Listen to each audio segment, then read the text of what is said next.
be seated. Thank you, Bev. Good morning, everyone.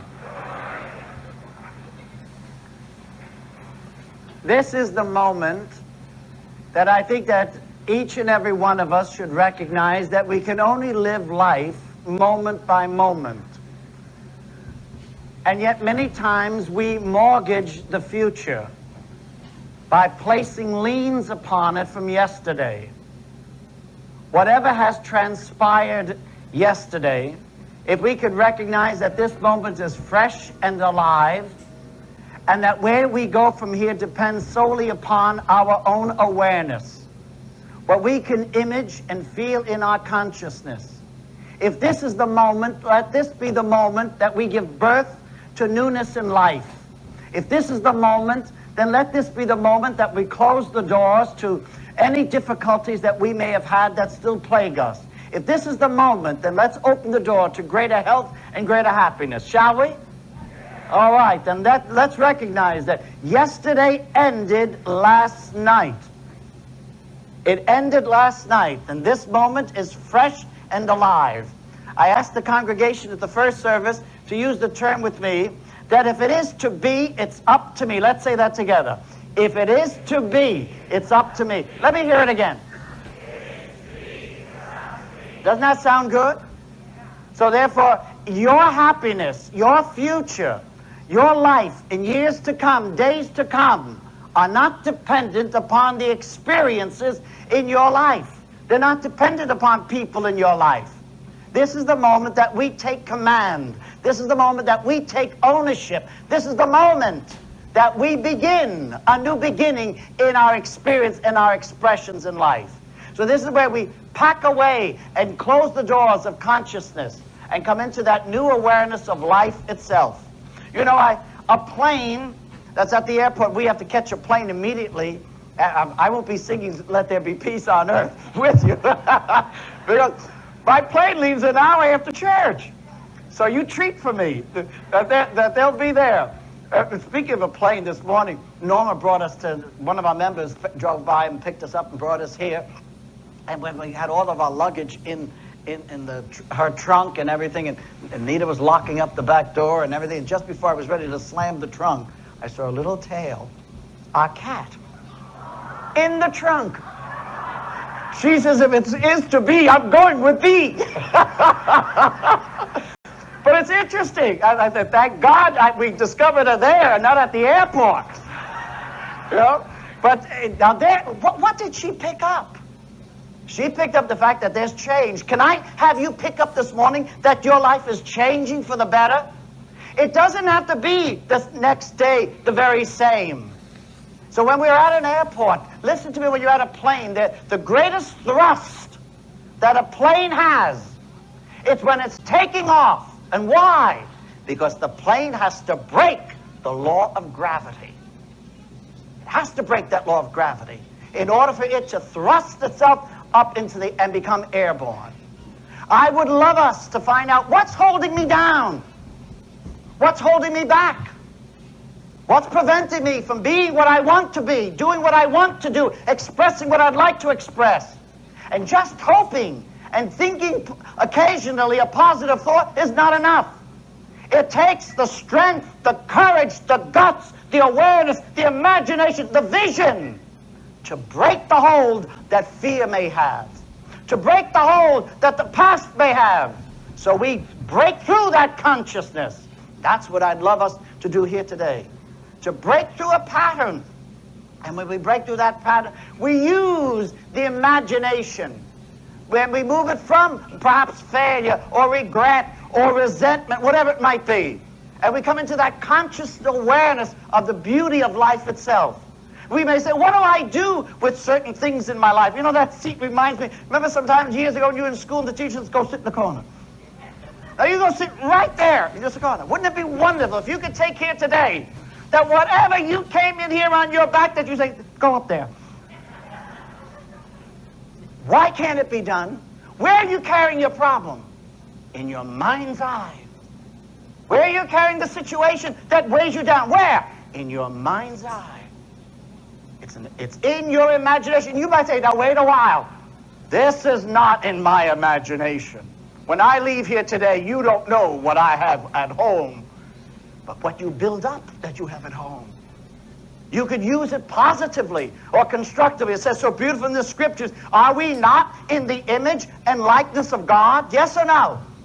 All right.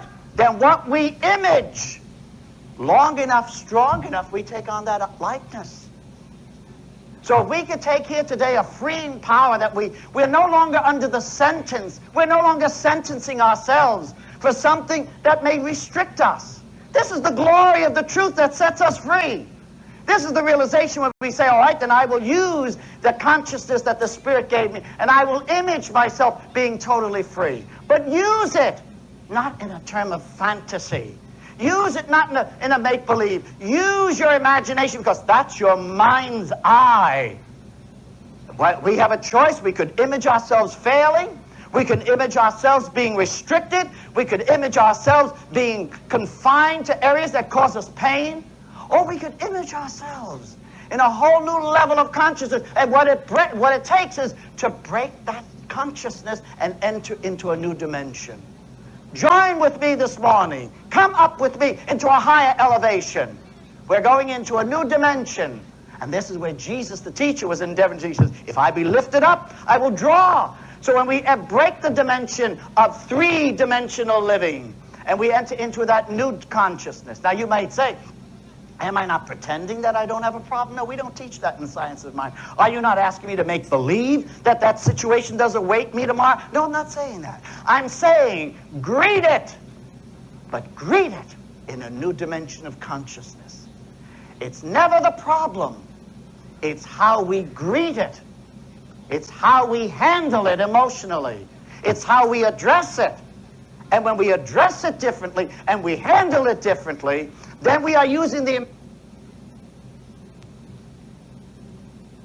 new dimension.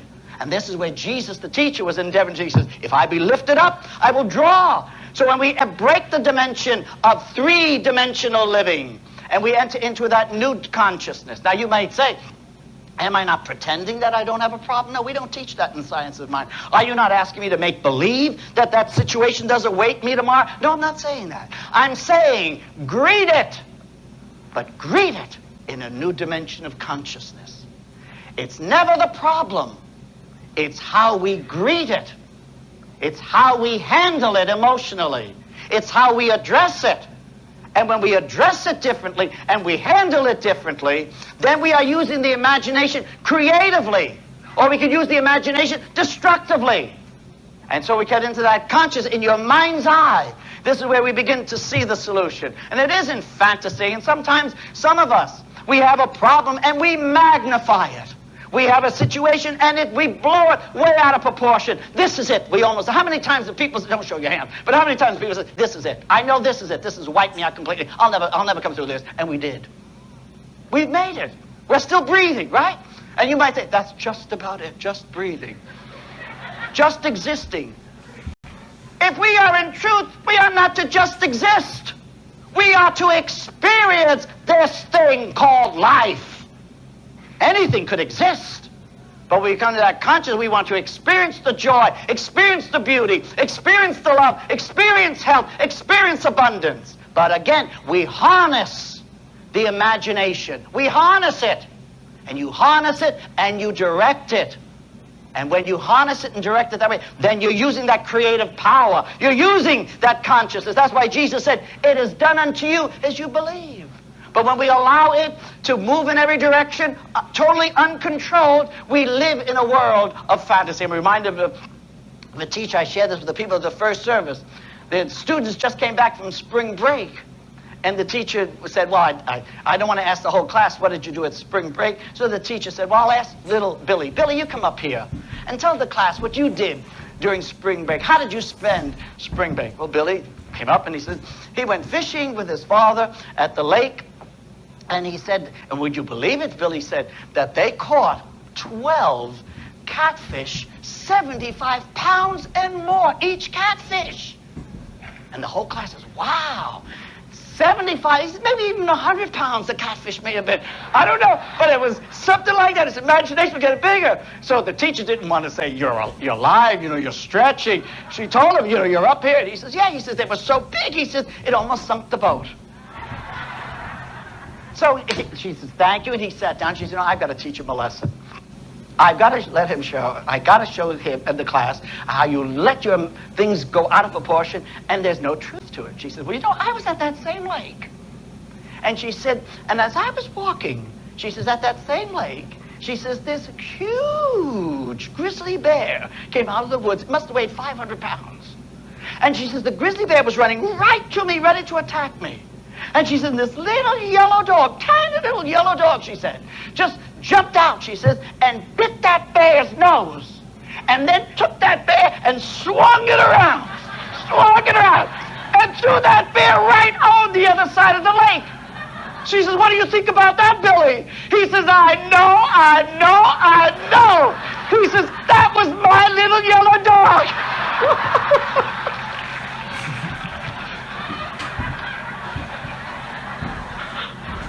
Where do we stop?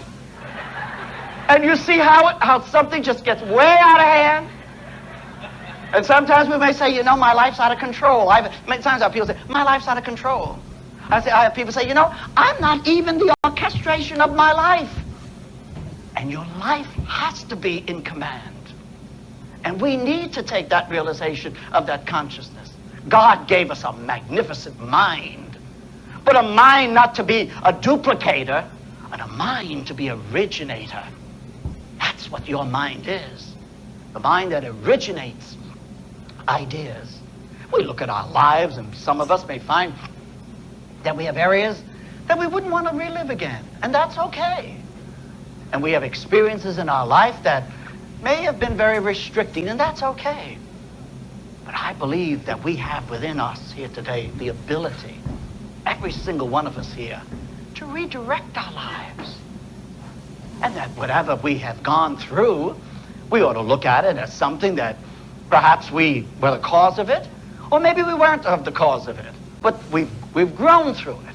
But we should never become discouraged. We should never allow ourselves to get down into the depths of despair. If we live in a cave-like thinking, that's all we know is the darkness.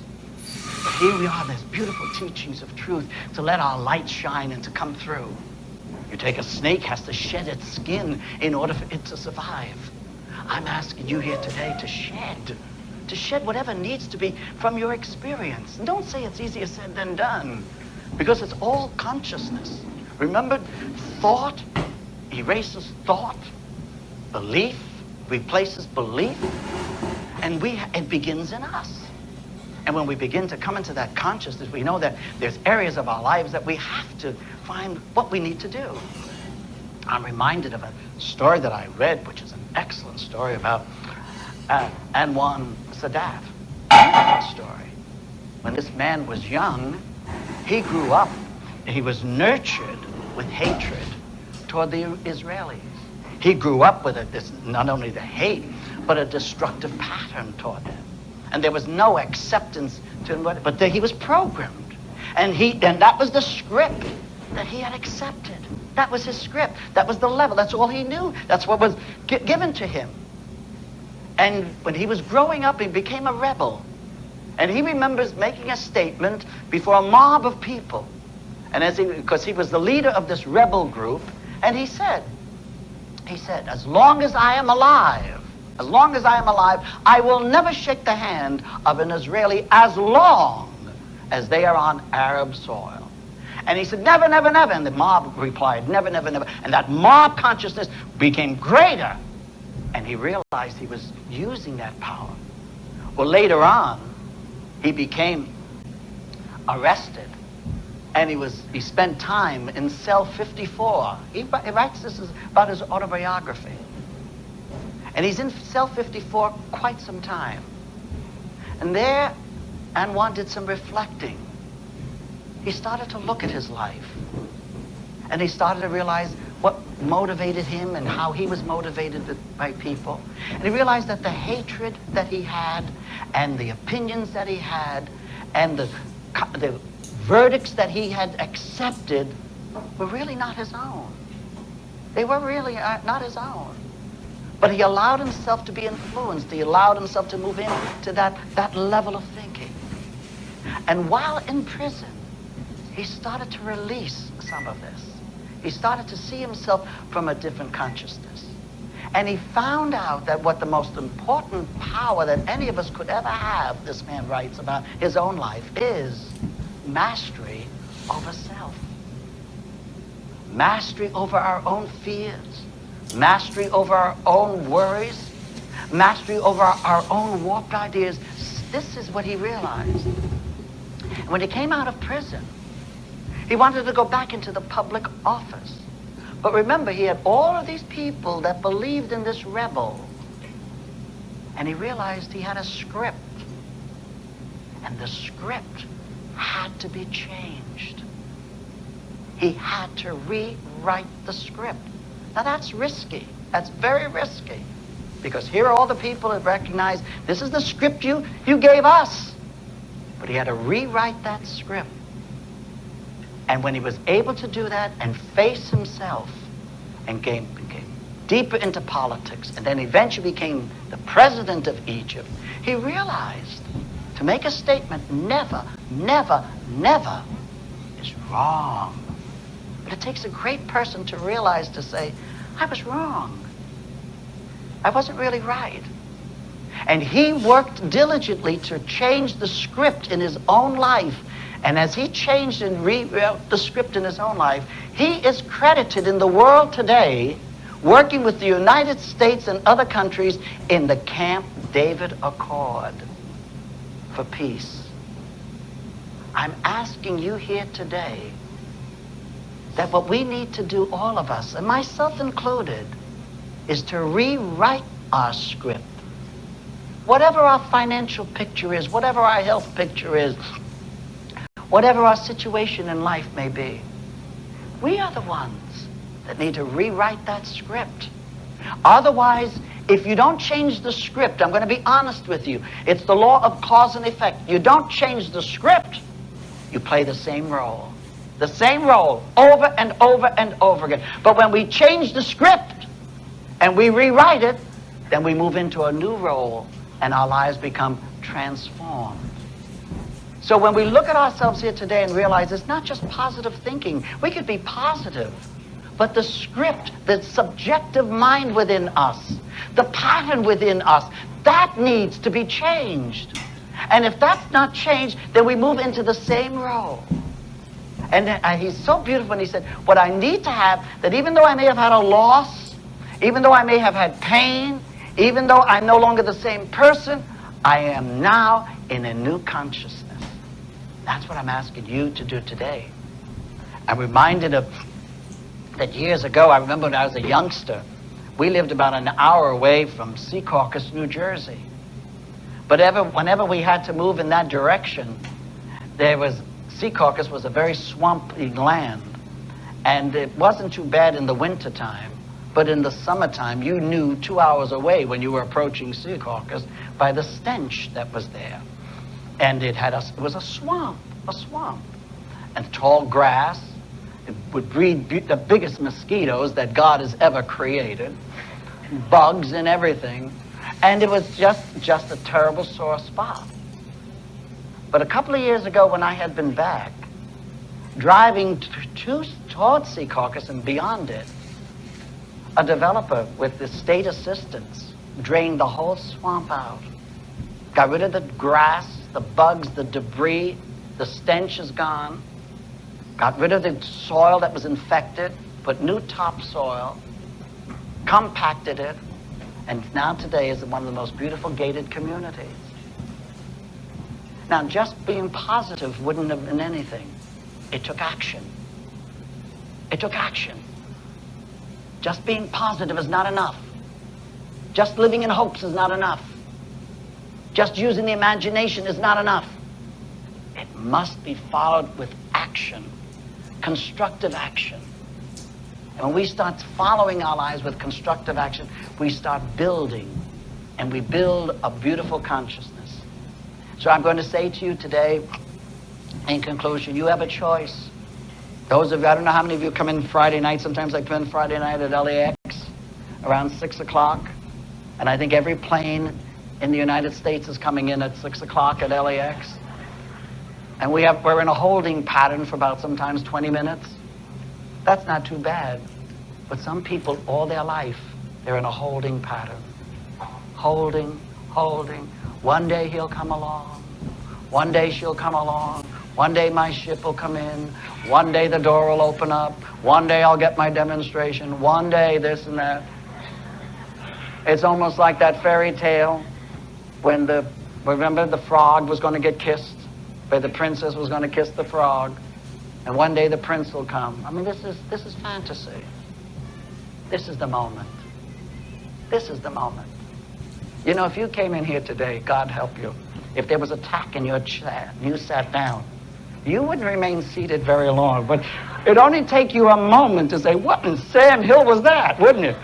You wouldn't sit there for 45 minutes and say, this tack is just killing me. I can't wait till the service is over with. Would you? Yes or no? No! You say, you think I'm going to sit on a tack in pain for a whole hour?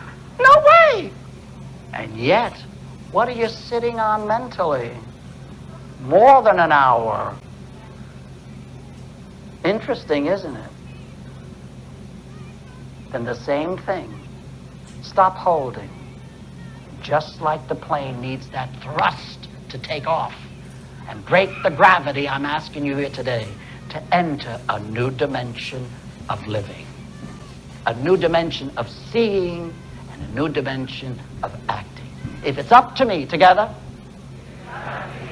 it's going to be the best day of my life. And so it is. All right, there we are.